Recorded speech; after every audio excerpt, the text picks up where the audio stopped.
YouTube, what's going on? Welcome to the Off the Schneid 2020 NFL Preview Series, where I'll be going over all 32 NFL teams, breaking down their rosters, their schedule, giving you a record prediction, as well as helping out with some betting tips. If this is your first time at the channel, do me a massive favor, hit that like and subscribe button, turn on notifications, and check the description for links to social media for Off the Schneid. Follow us on there as well. I want to give a massive shout out to OurLads Scouting Services and OurLads.com for helping me to make these videos. I'm on their website almost daily, and if you're a serious football fan, guys, you need to have this website bookmarked, favorited, whatever it is.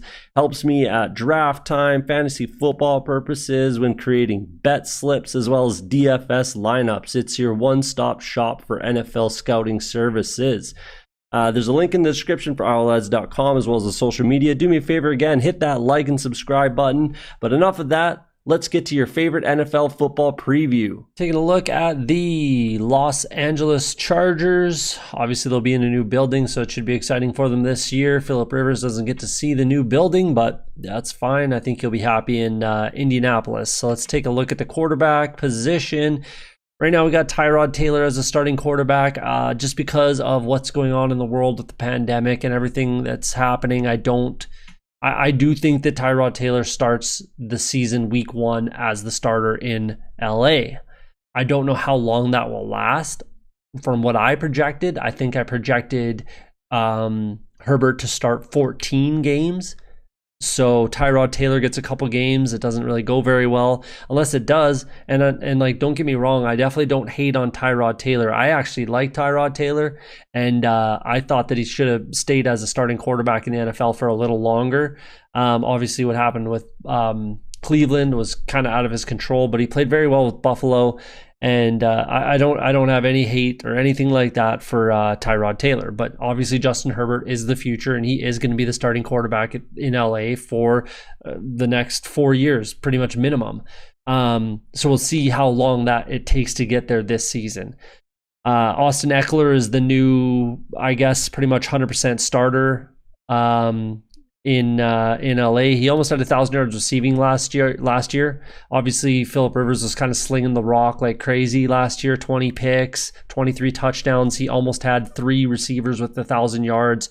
Eckler was only 7 yards short of being the third 1,000-yard receiver on that team, which is insane. I'm not sure if we're going to see a huge drop-off with the Melvin Gordon loss. I'm actually not super concerned about that. I really like Justin Jackson. If you're in a fantasy league and you want probably one of the better handcuffs, in my opinion, I think Justin Jackson's going to have a good year on his own. And if there is an injury to Eckler or something like that, we're talking about fantasy, he will be a very, very good asset, in my opinion. I'll be looking at Justin Jackson for sure. And I really like Joshua Kelly. He might have been the real MVP of the Senior Bowl. He had a very good Senior Bowl. I think he had 100 yards rushing and a touchdown. I think that's a great pickup for them. Local kid too, went to UCLA. So I definitely like the running back situation, even with the loss of Melvin Gordon. So I don't think there's a huge drop off there, in my opinion. And if you've seen Austin Eckler's workouts, he's a freak. So nothing to really worry about at the running back position, in my opinion. Hunter Henry, when healthy, he looks like he could be a top tight end in the NFL. Probably top 5 if he's healthy and playing every week, which has been a little bit difficult for him to do. But with the Chargers, it's crazy. Almost every single year they lose a big name player for the season. There's like something in the water. It happened more when they were in San Diego, but now even still, it's just there's something with the Chargers. I don't know what it is, but almost every year they have a guy go down for the year, and it's just almost a matter of time. And I'm kind of expecting someone to suffer the same fate heading into this season. We'll see, and we'll see who it is, but it's been a trend. It just has. So we'll see. But wide receivers are in pretty good shape. Keenan Allen is very, very good. Very fantastic receiver. Kind of still underrated. Mike Williams, 1,000-yard receiver last year. Very, very good receiver as well. Jump ball, big guy, can run everything. But he's had a little bit of health issues as well. And then they draft Joe Reed and KJ Hill. KJ Hill, I think, is the career receptions leader at Ohio State. I could be wrong on that one, but Those two guys they drafted this year, and they had a really good draft. The Chargers had a really good draft, especially on the defensive side of the ball, obviously with the drafting of Kenneth Murray, but we'll get there. So wide receivers, they're absolutely fine. With their offensive line, they were good last year. They were definitely the top. They were in the top half of the NFL as far as sacks allowed. I think they were 34 sacks allowed. I think they're in the top 15, 11th or 12th, something like that. But I just I don't know if they're gonna. I honestly don't know if they're going to be the same or better. It's really hard to project. This team was just really hard for me to project, if I'm being honest with you. So, and they signed Brian Bulaga to be their left tackle, moving from the left side to the right side, coming over from Green Bay. But he's 31 years old, and him and Bakhtiari both had a little bit of health issues. They were kind of in and out of games. I'm not sure how many he missed or if any. Maybe he played all 16, but I still feel like every time I watched a game with the Packers, him or Bakhtiari were coming out of the game kind of rotationally. It was just a little too often for me. They do have depth at wide receiver, on the offensive line, in my opinion. I do like Scott Quisenberry and Forrest Lamp, even Trey Pipkins. I don't mind their depth on the offensive line, so they could be just as good, but I don't know. I mean, it's hard to say. And maybe Tyrod Taylor being a lot more mobile than Phillip Rivers, an extreme more mobile than Phillip Rivers, he can kind of help out that line. But again, it's how long does he start for? Justin Herbert can definitely move as well and scramble around, but he's a rookie quarterback. It's just not going to be that easy for him. So it's interesting. It's really interesting to see, and to kind of, they're going to go as far as their quarterback will take them, which I say in a bunch of these, but every time I do, it's kind of a common theme, and it's teams like this that I say that about. So we'll see. They're perfectly fine on offense. I'm not gonna, and their defense is even better. So, but they were just hard for me to project. But we'll move over to the defensive side of the ball, and here's kind of where I had an issue with them. We'll start on the back end. They have probably the best secondary in the NFL. It's definitely up there. Casey Hayward, Chris Harris, and Desmond King. That might be the best cornerback trio in the NFL. It's definitely up there. If it's not the best, it's definitely up there. And then you throw in Derwin James. That's very, very good. Very good. They still have, they got Rayshawn Jenkins as the starter at safety as well. It might be Nasir Adderley. I'm not sure. We'll see who starts there, but Derwin James is one of the better safeties in the game, in my opinion. I really, really like Derwin James. Linebackers, Kenneth Murray is the perfect player for this team. That was a perfect pick for them. He kind of fell right into their lap, and it makes tons of sense and makes the whole defense that much better. Uchenna Nwosu, he's fine. Nothing wrong with him. And then Nick Vigil, I'm a Bengals fan. He's okay. He's really not like anything to write home about. I do like Malik Jefferson. He might end up being a starter on this defense. Kazir White has played a bunch for this team. But I mean, besides Kenneth Murray, that might be a little bit of a weakness at linebacker. The Chargers have always had a kind of a weakness at linebacker. Not always, going back, but recently. It's kind of, there've been a lot of injuries, Jatavis Brown, even Denzel Perriman. Jatavis Brown they lost in the offseason. And even Nick Zubner's gone. He was a mainstay there for a few years, but there's a lot of injuries at linebacker for this team, specifically Jatavis Brown and Denzel Perriman. But I do like Malik Jefferson. Nick Vigil's capable. Uchenna Nwasu's capable. And Kenneth Murray I really, really like. Defensive line, they went out and grabbed Linval Joseph, who's still disruptive, and he can get off. He can help out, absolutely.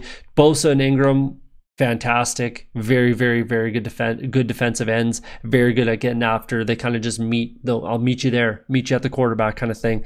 They're going to absolutely need Jerry Tillery to take a step forward, a decent step forward this year. And here's what I was getting at. My problem with the Chargers is with all this talent that they still even had most of this last year.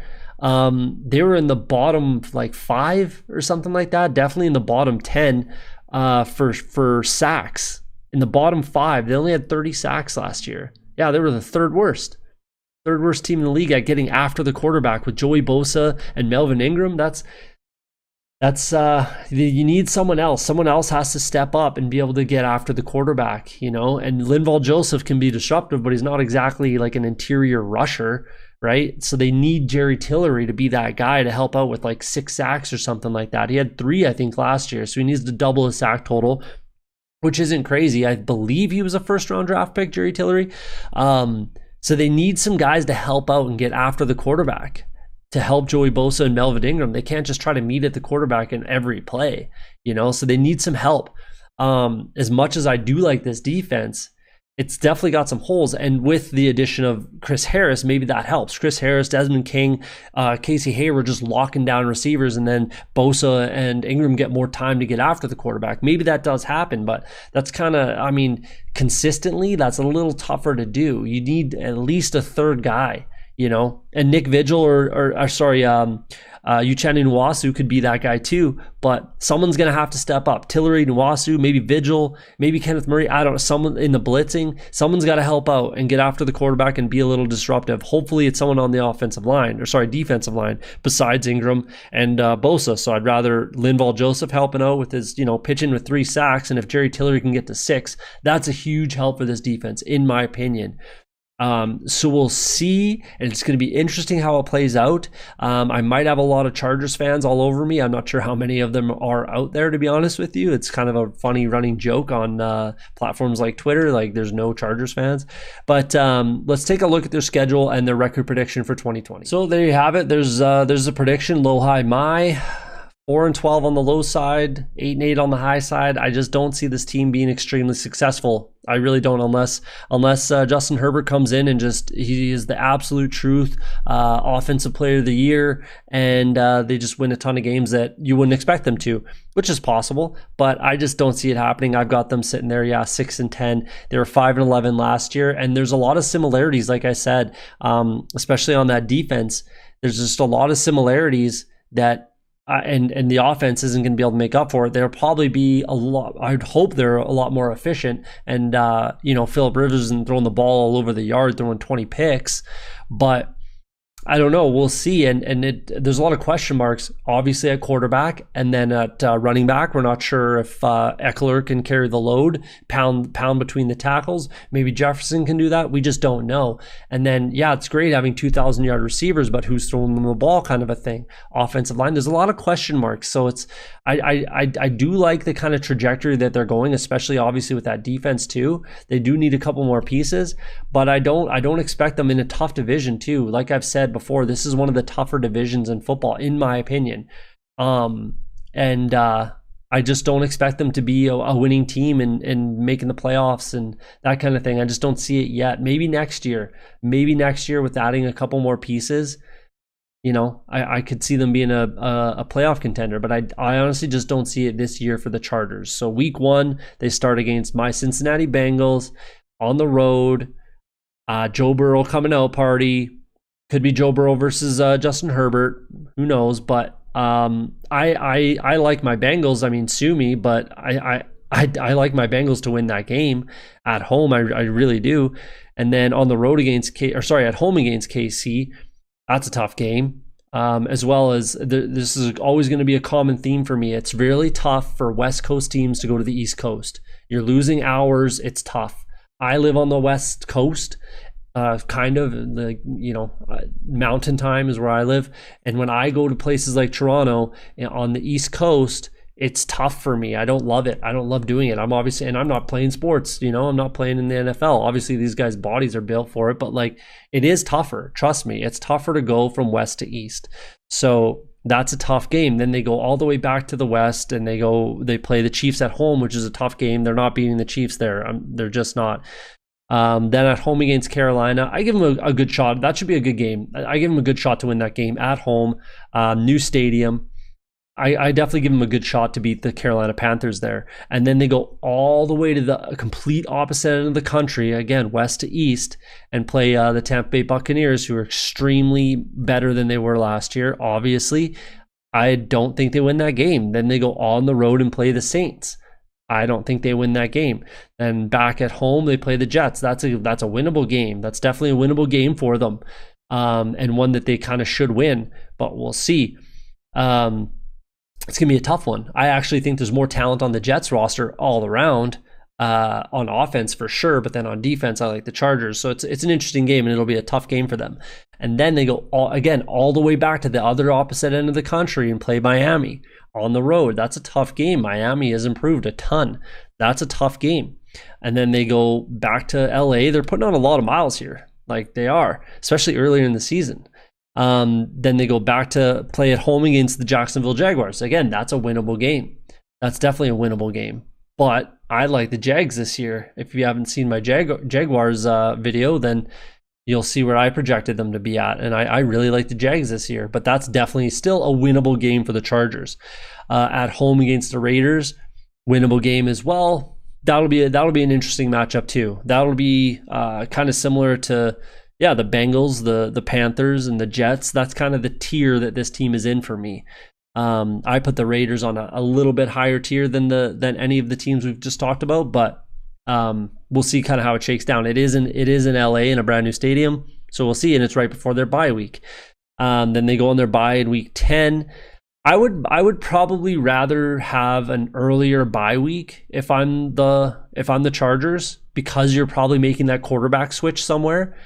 Where if they go 0-2 to the Bengals and the Chiefs, that's kind of exactly what I projected and kind of predicted, is that they go 0-2 and then they bring in Justin Herbert against the Panthers. And then whether they get that win or not, we'll see. But that's kind of what I projected, is they go 0-2. Fans maybe are, clamoring for the rookie, and they go to Justin Herbert. And then I would have liked an earlier bye for him, catch your breath type of a thing. If he has to play like 7 straight games, without kind of catching his breath, it might be a little tough to get some of those wins for a rookie quarterback. Then they go to Denver on the road after their bye. Yes, it's right after their bye, but that's a tough game and not one that I expect them to win. Again, complete opposite end of the country to Buffalo, and I don't expect them to win that game against the Bills. Then back at home, all the way back to LA against the Patriots. Definitely a game that they should win. These two teams are extremely similar. And I think I projected their records to be almost exactly the same. The Chargers and the Patriots are extremely similar teams this year. They're almost carbon copies of each other. Decent defenses. I think the Chargers defense is probably better than the Patriots, to be honest with you. And then the offenses are pretty close. They're pretty close. I might even give the Chargers an edge on offense too, but so I think that the Chargers, I would expect that they win this game. This is definitely a game that they should win, in my opinion. Then at home against Atlanta, tough game, man. Atlanta's got a good offense. Their defense is better. The Chargers defense is definitely better than the Falcons defense, but I mean, Matt Ryan and Julio, Ridley, Todd Gurley, they're pushing the ball up and down the field. It's going to be tough to keep up, especially with a rookie quarterback. At Vegas, I expect the Raiders to be thinking about pushing for the playoffs right around there. Either they are or they're close. So in week 15, I think the Raiders are still in the running at least, and that's going to be a must-win game for them. Short week on the road. I don't like the Chargers to win that game. Then they're at home against the Broncos. Again, if you've seen my Broncos prediction, I'm predicting them to win this division. So I think the Broncos get that win, even in LA. And then they finish the season at the Chiefs. That's, again, not going to be a win for them. So you can kind of see where I'm going here and how I got to my projection. It's going to be a tough season. Not that I don't like the Chargers and think that there's a lot of things to like about this team, but I'm not picking for 12-1 on my money. Definitely give me the Raiders way before I take the Chargers on that, and I'm not taking the Chargers at all. And I probably won't take the Raiders either. But for them to be, the same money, I would definitely be taking the Raiders over the Chargers. I think that this whole line is skewed, if I'm being honest. I think the Chiefs, yeah, you can make a case to have them at 1.2, 1.3, something like that. But I think the Broncos should be at about 7, 8-1, and then the Raiders 8, 9, 10-1 maybe, and then the Chargers a little bit higher, maybe up to like 14, 15-1, something like that on your money. But that's just my opinion, and that's kind of the projection that I have the Broncos winning this division, as I've said. Just because of those schedules, the Chiefs and the Chargers play the tougher schedule. They do. They play They play the Saints and the Bucs on the road, and the Bills. Saints, Bucs, and Bills on the road. The Chiefs and the Chargers. That's the only reason I'm picking the Broncos to win this division. One of them, and I really like their team. But there you go. I mean, let me know what you think in the comments. And there's your breakdown for the 2020 Los Angeles Chargers.